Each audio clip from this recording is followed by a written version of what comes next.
after Donald Trump has said that he will use force if Iran regime use force against the civilians in Iran who are protesting.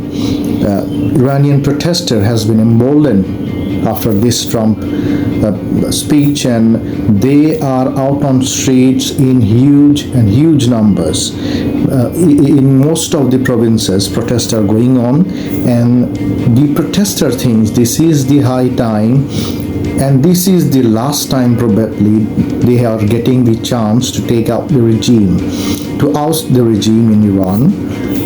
The US, after Donald Trump said that they will use force, that has something that has encouraged Iranian people to come out to the streets and protest. Now, the dimension has become a very much like this, that if Iranian regime starts using force and US does not come out with a counter response and forceful response, in that case, in probably next 5 to 10 years, no Iranian will come out to the street to protest. That is number one thing. The other thing is how this time's protest is very different from the other ones. In other protests, it used to be led by one segment of the society. For example, the Democrats, the liberals, or say for example the feminists, or other factions of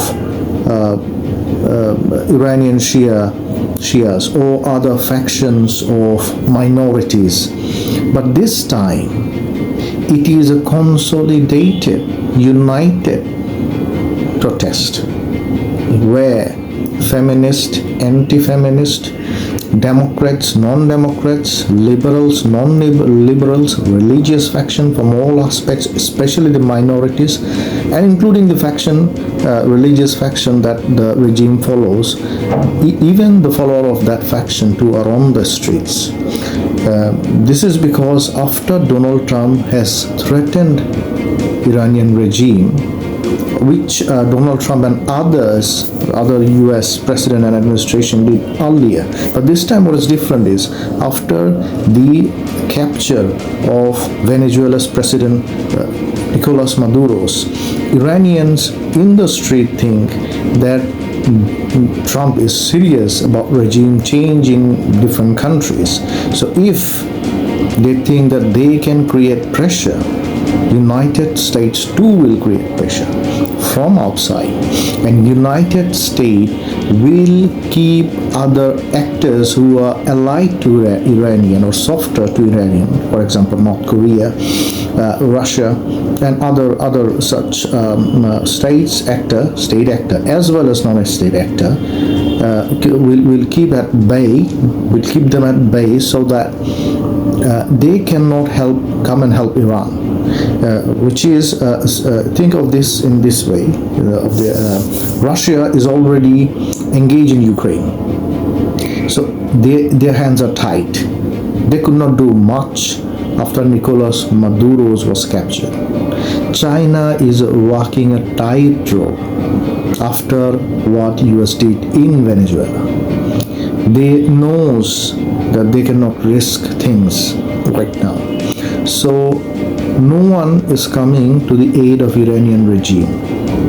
Now the non-state actors in Iraq and Lebanon, there are some forces, militant forces in Iraq which are Iranian proxies, which are very powerful, which force US forces to leave Iraq by various insurgencies.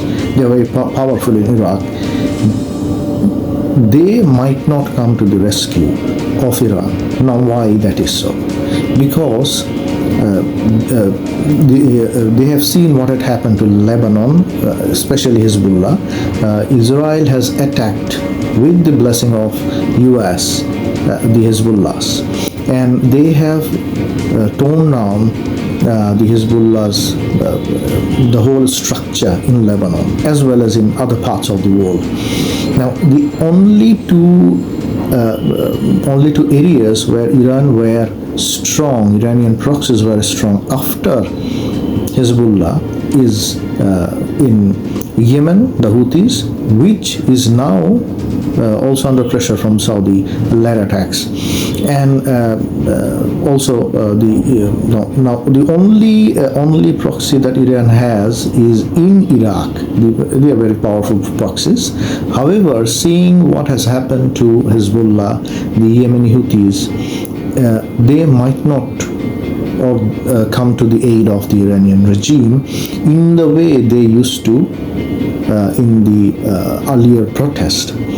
So given all this thing, it is very much likely, I mean, I won't be surprised if there is a civil war starting in Iran, or if the regime falls. The regime is well structured in the sense that they have multi-layer of structure, state structure. One is conventional state structure, the other is IRGC based, Iranian Revolutionary Guard based state structure and military structure, and the other is the scholar based state structure and the bureaucracy along with it. So it is a very formidable structure. It is very much difficult to oust the regime, but it won't be very much surprising if all that breaks down. But given that they are very tightly attached to each other, what I predict is there might be a civil war if America comes to the aid of these protesters. The other scenario is if America does not come to the aid and give, for example, they give diplomatic support and other supports, that won't be suffice, and in that case the Iranian regime will have the overwhelming result in their favor in this tussle between the protesters and the regime. So in that case, what would happen, that Iranian regime would get hold of Iran for next 5 to 10 years, and there will be no protest in next 5 to 10 years, because the protester will then start to believe that they don't have any allies. Even after capturing Maduro, if Trump does not come to aid of the Iranian protesters, then Iranian protesters going forward from here would think that no one is coming to their aid, so that they are all on their selves, so they will not any longer risk their lives. That is one point. But if US comes with a direct invasion or with arms and ammunition for a civil war, then we could well see the start of an Iranian civil war. It might not start in a very larger way, broader way, but it will start if US comes with an aid. Now, who would be the actors if there is a civil war?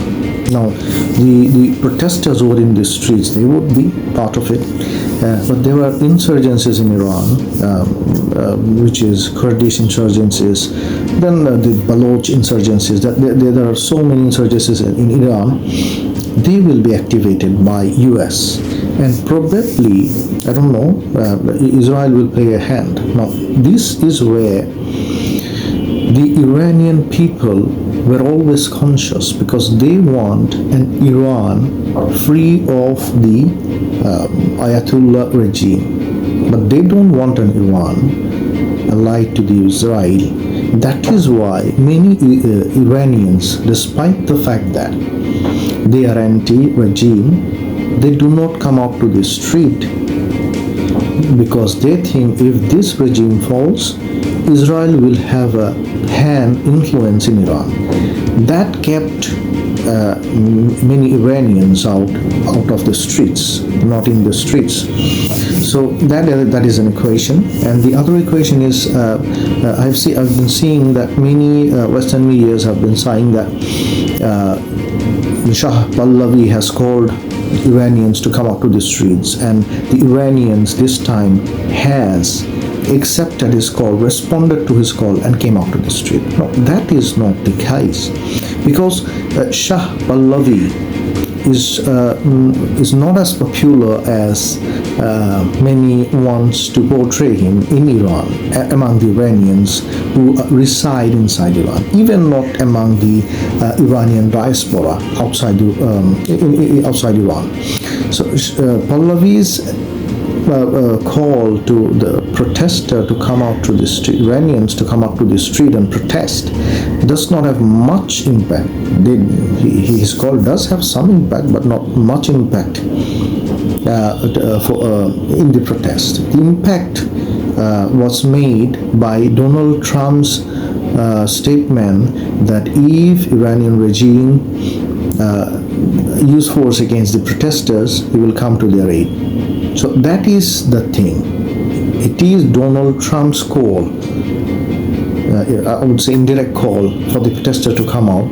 That is what triggered this protest. And this protest is, trust me, this is probably the largest of all Iran has seen after 1979, when the Ayatollahs took over the power of Iran.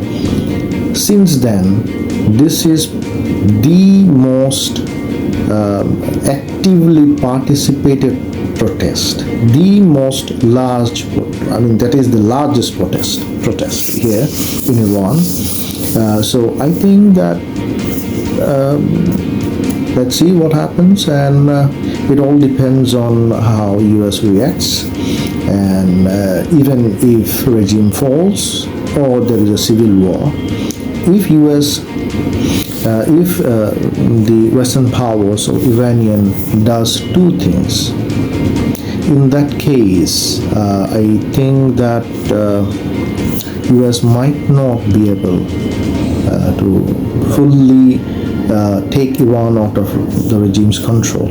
Now, one thing is, if they involve Israel too much into this situation, and the other thing is, if they select Pahlavi, if that person is put to the aim of the Iranian opposition, this protest or revolution, whatever you might call, might fail. However, if US finds out a figure which is less controversial, does not have any alignment with Israel, the regime might fall, or the civil war that might start with the help of US might succeed. Given Israel is out of the picture, or at least tacitly out of the picture, indirectly out of the picture, and this Shahman is out of the picture. Let's see what's happened. The protest is going on. We heard many reports that Iranian authorities has used force, but probably not to the extent that they used in earlier protests. They are still showing restraint because they are considering what Trump has said. So given that scenario, Iran regime is playing it calm so far, but not too calm, because they have used force against the protesters, but still not in the scale that they have done it earlier in earlier protest. I'll keep you updated. I'll take your leave.